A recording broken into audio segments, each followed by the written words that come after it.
이 저녁에 우리에게 주신 하나님의 말씀은 마태복음 13장 1절부터 9절까지 말씀입니다. 우리 다 같이 한 목소리로 하나님의 말씀 받들어 읽겠습니다. 그날 예수께서 집에서 나가사 바닷가에 앉으심에 큰 무리가 그에게로 모여 들거늘 예수께서 배에 올라가 앉으시고 온 무리는 해변에 서 있더니 예수께서 비유로 여러 가지를 그들에게 말씀하여 이르시되 씨를 뿌리는 자가 뿌리로 나가서 뿌릴 새 더러는 길가에 떨어짐에 새들이 와서 먹어버렸고 더러는 흙이 얕은 돌밭에 떨어짐에 흙이 깊지 아니하므로 곧 싹이 나오나 해가 돋은 후에 타서 뿌리가 없으므로 말랐고 더러는 가시떨기 위에 떨어짐에 가시가 자라서 기운을 막았고 더러는 좋은 땅에 떨어짐에 어떤 것은 100배, 어떤 것은 60배, 어떤 것은 30배의 결실을 하였느니라. 귀 있는 자는 들으라 하시니라. 아멘. 마태복음 13장은 하나님의 나라에 대한 4가지 비유로 되어 있습니다. 지난번 2가지를 말씀을 드렸습니다. 오늘은 3번째와 4번째인데요. 3번째는 가시떨기 밭이라는 거죠. 말씀을 받을 때 그 마음밭이 가시떨기와 같은 마음밭이 있다. 농부가 씨를 쫙 뿌렸는데 뿌린 씨앗 하나가 뿌린 여러 가지 씨앗들이 가시떨기 위에, 즉 가시나무 위에 떨어지는 일들이 있더라는 겁니다. 이 마음은 신앙 성장을 방해받는 마음을 예수님이 비유로 설명을 하고 있는 것입니다. 7절의 말씀에 보면 이렇게 말씀을 하고 있습니다. 함께 읽겠습니다. 더러는 가시떨기 위에 떨어짐에 가시가 자라서 기운을 막았고, 누구든지 밭에 씨를 뿌리려고 하면 제일 먼저 해야 될 것이 잡초를 뿌리째 제거하고 돌멩이를 제거하는 거죠. 잡초를 제거하지 않으면 씨를 뿌릴 수가 없다라고 하는 것 누구나 다 잘 아는 것입니다. 그게 상식이기 때문입니다. 그런데 옛날 팔레스틴 사람들은 지역의 날씨가 너무 덥고 후덥지근하니까 게으름을 피웠습니다. 그래서 밭에 난 잡초들을 뿌리째 다 뽑아내지 않고 윗부분만을 이렇게 잘라내고서 거기에다가 그냥 씨앗을 뿌리는 겁니다. 여러분 한번 생각해 보십시오. 겉으로 보기에는 밭에 풀이 없는 것처럼 보이지만은 뿌리는 살아있기 때문에 며칠만 지나면 이 잡초라는 게 무성하게 올라오지 않습니까? 그래서 제일 먼저 뿌리 내리지 못하도록 하기 위해서 잡초를 제거하기 위해서 뿌리째 뽑아내야 돼요. 뽑아내지 않으려면 요즘과 같이 농약, 제초제, 근사미를 뿌려가지고 뿌리까지 다 죽여버려야죠. 그래야 그 뿌리째 뽑아진 잡초가 없는 그곳에 씨앗이 떨어졌을 때 좋은 열매를 맺을 수 있다고 하는 것입니다. 그런데 위에만 잘라내버리고 뿌리는 남겨두니까 결국은 그 잡초 때문에 뿌려진 씨앗이 정상적으로 자라지 못하고 죽고 만 것입니다. 이런 사람의 마음밭을 예수님께서는 22절이 설명을 해주고 있는데 22절에서 그 마음밭이 어떤 마음인지 이야기를 해주고 계십니다. 같이 읽겠습니다. 시작. 가시떨기에 뿌려졌다는 것은 말씀을 들으나 세상의 염려와 재물의 유혹에 말씀이 막혀 결실하지 못하는 자요. 이런 사람들은 말씀을 듣기는 듣습니다. 말씀을 받기는 받아요. 그러나 신앙생활을 방해하는 옛 습관들 때문에 말씀이 더 이상 자라지 못하고 그 마음속에서 말씀이 죽어버리는 거예요. 그래서 더 이상 결실을 맺지 못하게 된다는 것입니다. 신앙생활을 오랫동안 했는데도 성장하지 않는 사람이 있습니다. 아니면 신앙생활을 오래 하면 할수록 오히려 더 후퇴하는 사람들이 있습니다. 그 사람들이 말씀을 안 듣는 것도 아니에요. 열심히 하나님의 말씀을 듣기는 듣는데 도무지 믿음도 크지 않고 성숙해지지 않습니다. 왜 그러는지 그 원인을 알아야 합니다. 예수님은 그 원인을 7절에서 분명하게 밝혀주고 계시죠. 가시떨기가 잡초가 자라서 말씀이 열매 맺지 못하기 때문이다라는 것입니다. 만약 여러분의 신앙을 더 이상 성장하지 못하도록 영적 기운을 막아버리고 있는 것이 있다고 하면 그것들을 제거해야 합니다. 내 신앙 성장을 막고 있는 것을 제거하지 못하면 절대로 신앙은 성장하지 않습니다. 그냥 그렇게 교회만 다니는 사람이 되고 말 것입니다. 그럼 우리들의 신앙을 성장하지 못하도록 막아서는 것들이 무엇인가 하는 것입니다. 물론 사람들마다 다 각각 다를 수 있습니다. 그러나 오늘 예수님께서는 일반적으로 사람들의 신앙 성장을 방해하는 저해 요인들이 무엇인지 13장 22절에 제시해주고 있죠. 뭐라고 말씀하십니까? 다시 한번 읽겠습니다. 시작. 가시떨기에 뿌려졌다는 것은 말씀을 들으나 세상의 염려와 재물의 유혹에 말씀이 막혀 결실하지 못하는 자요. 분명히 말씀을 들었습니다. 신앙생활 열심히 하고 있습니다. 열심히 봉사도 합니다. 헌신도 합니다. 예배도 잘 참석합니다. 그런데 신앙이 성장하지 않는 이유는 세상적인 염려, 재물의 유혹들이 말씀이 자라지 못하도록 막아서기 때문이다라고 예수님은 말씀하고 계십니다. 그래서 누가복음 8장 14절 말씀에 예수님은 뭐라고 말씀하시느냐? 예수님께서 우리들에게 분명하게 주시는 말씀 8장 14절에 이렇게 말씀합니다. 시작. 가시떨기에 떨어졌다는 것은 말씀을 들은 자이나 지내는 중 이생의 염려와 재물과 향락의 기운이 막혀 온전히 결실하지 못하는 자요. 오늘 마태복음에서는 세상의 향락과 재물을, 그런데 오늘 똑같은 내용을 기록하고 있는 누가복음에서는 이생의 염려 그리고 재물, 향락이 막아버리고 있다.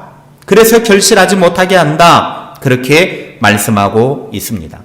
다시 말하면 세상적인 걱정, 물질과 세상적인 즐거움에 취해 살면 결국은 하나님의 말씀이 우리의 마음밭에 떨어져도 그 말씀의 기운이 막혀가지고 결국은 열매 맺지 못하고 죽어버린다라는 것입니다.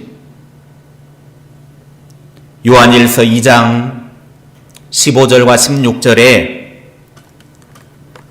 사도 요한은 이렇게 말씀합니다. 같이 읽겠습니다. 시작. 이 세상이나 세상에 있는 것들을 사랑하지 말라. 누구든지 세상을 사랑하면 아버지의 사랑이 그 안에 있지 아니하니 이는 세상에 있는 모든 것이 육신의 정욕과 안목의 정욕과 이생의 자랑이니 다 아버지께로부터 온 것이 아니요 세상으로부터 온 것이라. 아멘. 이 말은 무슨 말이냐면 세상의 것들을 사랑하고 세상의 것들을 즐거워하고 거기에 빠져 살면 하늘 아버지에 대한 사랑은 점점 식어진다라는 것입니다. 세상의 것들을 사랑하는 사람에게는 그 마음 속에 하나님 아버지를 향한 사랑이 없어지게 된다는 거예요. 세상의 것들은 육체의 쾌락만을 추구하게 만듭니다. 눈의 쾌락을 좇는 것이죠. 재산이나 지위를 자랑하는 것입니다. 이런 세상적인 것들을 하나님보다 더 사랑할 때 말씀을 들어도 결실하지 못하고 죽어버리고 마는 거예요. 하나님이 가장 우선이 돼야 되고 하나님을 가장 사랑해야 되는데 하나님보다 세상적인 것들을 더 귀하게 여기고 하나님보다 더 사랑하는 것들이 있으면 그 하나님보다 사랑하는 것이 결국은 우리로 하여금 말씀의 씨앗이 떨어져도 그 말씀의 씨앗을 막아서 자라지 못하게 한다라고 하는 것입니다. 그래서 우리에게 가장 중요한 것은 뭐냐? 하나님보다 더 사랑하는 그것은 결국 우리로 하여금 하나님의 말씀에 기운이 막혀버리게 하고 하나님의 말씀이 열매 맺지 못하게 한다라고 하는 것을 늘 기억해야 합니다. 세상 재미에 빠지고 돈에 대한 욕심 때문에 신앙 성장이 멈추어버린 사람들이 교회 안에 의외로 많습니다. 주일의 예배와 봉사보다는 등산이나 운동이나 계모임이나 각종 취미생활을 우선으로 여기다 보니까 믿음이 성장하지 못합니다. 주일인데도 하나님께 예배드리기보다는 놀러 다니는 걸 더 좋아해요. 신앙생활하기로 발걸음 내딛고서도 여전히 세상적인 일에 미련을 두고 있는 한 신앙 성장은 절대로 없습니다. 믿음의 뿌리를 내렸다고 해서 다 결실을 맺는다라고 하는 보장은 없습니다. 큰 시험과 유혹이 왔을 때 믿음의 뿌리를 단단하게 내린 사람은 넘어지지 않게 지켜주는 힘이 됩니다. 직분이 중요한 것이 아니에요. 오랜 세월 신앙생활한 연수가 중요한 것이 아니에요. 아직도 세상적인 것들에 휩싸여서 신앙 성장이 이루어지지 못하고 있다고 하면 그것을 제거해야만 합니다. 그래야 결실을 맺는 거예요.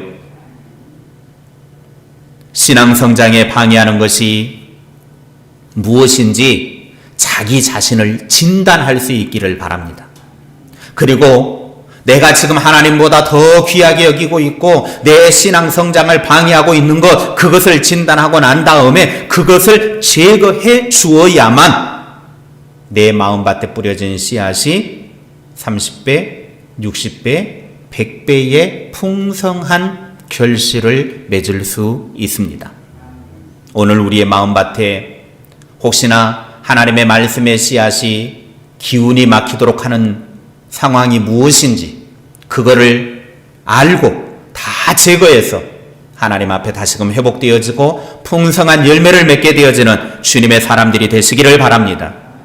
네 번째는 좋은 땅이죠. 좋은 땅은 말씀을 듣고 깨달아서 풍성한 열매를 맺는 마음을 가리켜서 좋은 땅, 옥토밭이라고 그렇게 말하는 것이죠. 13장 8절에 이렇게 말씀합니다. 시작. 더러는 좋은 땅에 떨어짐에 어떤 것은 100배, 어떤 것은 60배, 어떤 것은 30배의 결실을 하였느니라. 아멘. 여러분, 농사를 다 해보셨으니까 아시겠지만 농사하는 데 있어서 가장 기본적인 것은 좋은 땅을 만드는 것 아니겠습니까? 그래서 퇴비도 갖다 부어주고 각종 좋은 것들을 다 이제 밭 갈기 전에, 씨 뿌리기 전에, 봄 되기 전에 다 이렇게 옥토를 만들기 위해서 좋은 것들 갖다 막 뿌려주지 않습니까? 아무리 씨앗이 최고로 좋아도 좋은 땅을 만들어 놓지 않으면 그 씨는 얼마 못 가서 죽습니다. 또 열매를 맺어도 많은 열매를 맺지 못해요. 그러나 최상품의 씨앗이 아니더라도 좋은 땅, 옥토를 만들어 놓으면 씨앗이 잘 자라고 풍성한 열매를 맺을 수 있도록 영양분을 공급해 주는 땅을 만들어 놓으면 많은 결실을 맺을 수 있는 겁니다. 기름진 땅이 되어야 한다라고 하는 거죠. 이런 옥토에는 어떤 씨앗을 갖다 심어도 다 잘 자랍니다. 예수님께서 말씀하시는 좋은 땅, 좋은 마음밭은 어떤 것인지 마태복음 13장 23절에 설명을 해주고 계십니다. 함께 읽겠습니다. 좋은 땅에 뿌려졌다는 것은 말씀을 듣고 깨닫는 자니 결실하여 어떤 것은 100배, 어떤 것은 60배, 어떤 것은 30배가 되느니라 하시더라. 아멘. 예수님께서 원하시는 좋은 땅, 좋은 마음밭은 말씀을 듣고 깨닫는 사람입니다. 예수님은 우리가 하나님의 말씀을 듣고 그 말씀을 잊어버리고 지나쳐버리는 것이 아니라 그 말씀을 깨달아 알기를 원하십니다. 이런 좋은 마음밭을 가지고 있는 사람은 하나님의 말씀이 떨어지기만 하면 놀라운 일이 일어난다는 거예요. 어떠한 일이 일어나느냐? 풍성한 결실을 맺는다라는 거예요. 마음밭에 따라서 어떤 마음은 100배, 어떤 마음은 60배, 어떤 마음은 30배의 열매를 맺는다라는 거예요. 씨앗은 다 똑같은 씨앗이에요. 그러나 그 사람 마음밭이 어떤 마음밭이냐에 따라서 30배가 되고 60배가 되고 100배가 될 수 있다라고 하는 것입니다.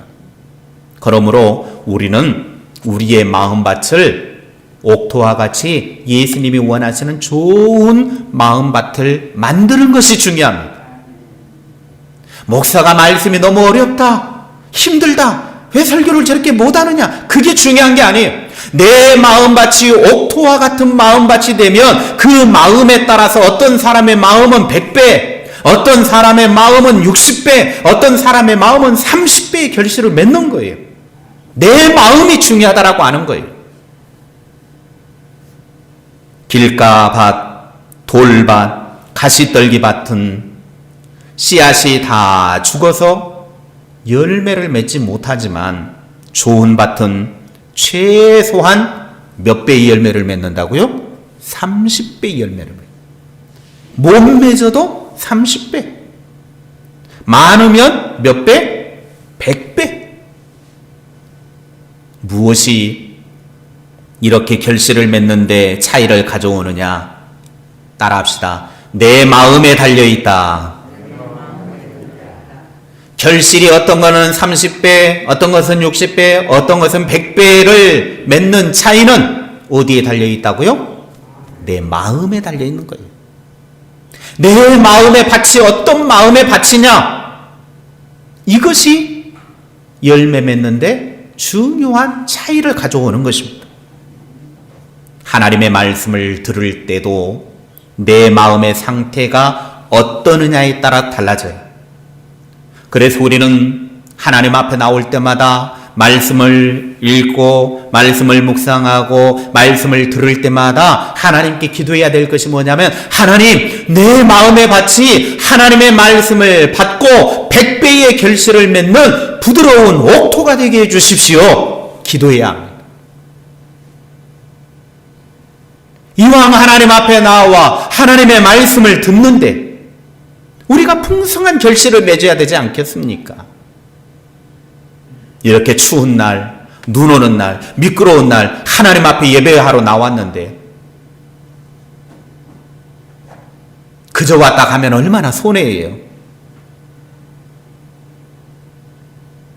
오늘 내 마음이 100배의 결실을 맺는 옥토와 같은 좋은 땅이 되게 해달라고, 그래서 내 마음을 좋은 땅을 가꾸어 갈 수 있도록 하나님 앞에 기도하시기 바랍니다.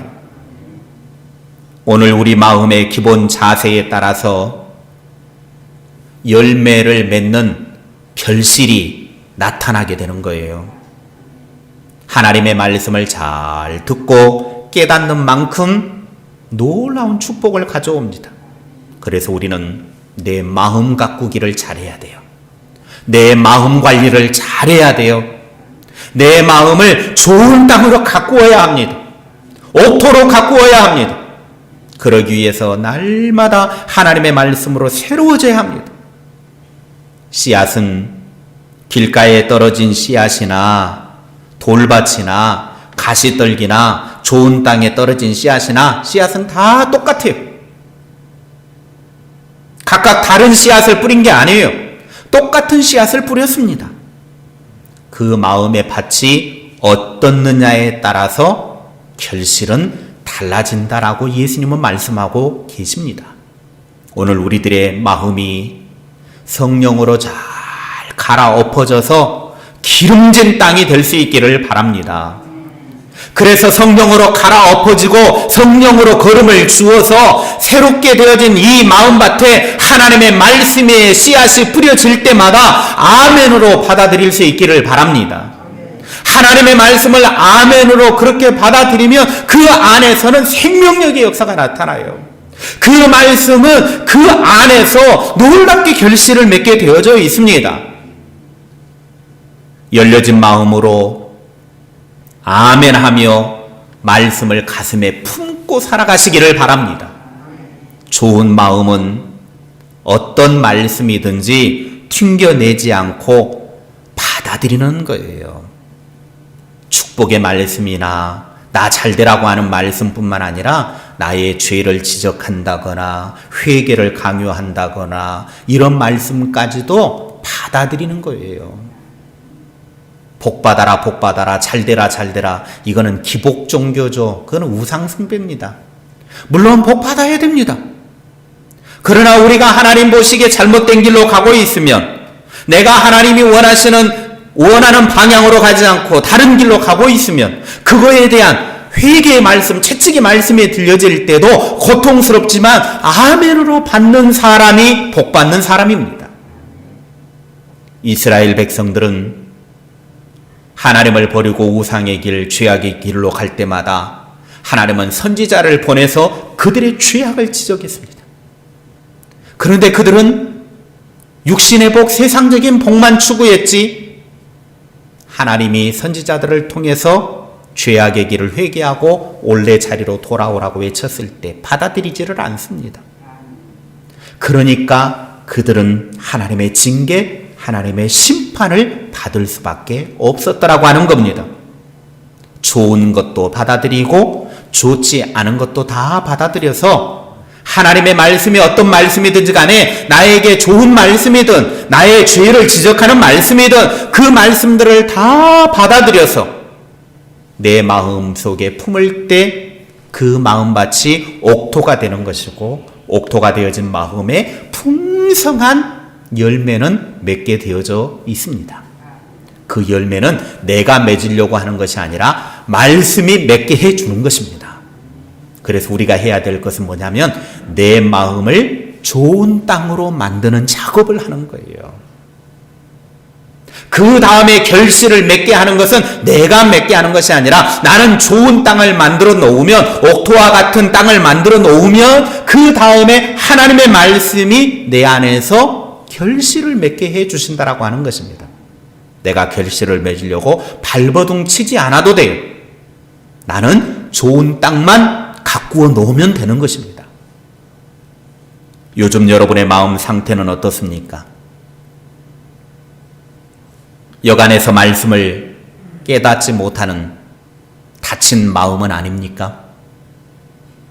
쉽게 흔들리고 요동하는 얕은 마음은 아닙니까? 뿌리를 깊이 내리지 못하고 시련이나 환난이나 고통이 오면 힘을 빼앗겨버리는 잡초 마음과 같지는 않으십니까? 아니면 하나님의 말씀을 깊이 깨닫고 따르는 좋은 땅과 같은 마음이십니까? 오늘 예수님은 이 네 가지 마음밭, 특별히 우리가 가꾸어야 될 마음, 좋은 땅, 그것은 옥토와 같은 마음이 되기를 원하고 계십니다. 하나님은 호세아 선지자를 통해서 호세아 10장 12절에 이렇게 외치고 계십니다. 함께 큰 목소리로 읽겠습니다. 시작. 너희 묵은 땅을 기경하라. 아멘. 우리의 묵은 땅, 잡초가 가득하고 돌과 같은 것들이 많이 쌓여 있고 세상적인 염려로 가득 차 있는 이 마음을 갈아엎으라는 거예요. 갈아엎으라. 갈아엎어야만 생명의 말씀이 들어왔을 때 그 갈아엎어진 마음속에 풍성한 열매를 맺을 수 있다라는 것입니다. 굳게 닫힌 마음, 메말라 갈라진 마음에 새로운 개간의 역사가 일어나기를 바랍니다. 오늘 예수님의 설교는 네 종류의 마음 상태를 하나하나 나열하여서 설명하는 것이 아닙니다. 좋은 땅과 같은 마음으로 변화받으라는 말씀입니다. 그래서 예수님께서 원하시는 풍성한 열매 맺는 인생이 되라고 말씀하시는 것입니다. 성령이 주시는 새 마음으로 변화를 받는 만큼 하나님께서 무엇이든지 100배로 축복하시는 삶이 될 줄로 믿으시기 바랍니다. 기도하겠습니다. 하나님 아버지, 우리의 마음밭이 좋은 땅의 마음이 되기를 원합니다. 우리의 마음이 하나님의 말씀을 받고 풍성한 결실을 맺도록 갈아엎어진 마음, 성령으로 새로워진 마음, 변화된 마음이 되게 하여 주시옵소서. 그래서 하나님의 말씀의 씨앗이 떨어질 때 그 말씀으로 풍성한 결실을 맺고 그 말씀 속에서 하나님의 놀라운 역사를 경험하는 주님의 백성들의 마음이 되게 하여 주시옵소서. 날마다 열려진 마음으로 새로워지게 하시고 기름진 땅으로 갈아엎어서 그래서 하나님의 말씀이 우리 속에서 놀라운 능력의 역사 나타낼 수 있도록 주의 백성들을 붙잡아 주시고 함께하여 주시옵소서. 그래서 우리의 신앙이 점점 더 성장하게 하시고 풍성하게 자라게 하시고 하나님이 기뻐하시는 믿음에 도달하는 주의 백성들이 되게 하옵소서. 우리 마음에 심겨진 하나님의 말씀이 세상적인 염려, 세상적인 즐거움 때문에 빼앗겨버리지 않게 하시고 날마다 하나님의 풍성한 열매를 맺는 주의 백성들의 마음밭이 되게 하옵소서. 우리의 신앙이 점점 자라고 점점 성장해서 하나님의 나라에 이르기까지 하나님이 기뻐하시는 주의 백성들의 신앙이 되게 하옵소서. 그래서 우리 모든 성도들이 담대한 믿음, 하나님이 기뻐하시는 믿음이 다 되어 하나님께 칭찬받을 수 있도록 복되게 하옵소서. 예수님의 이름으로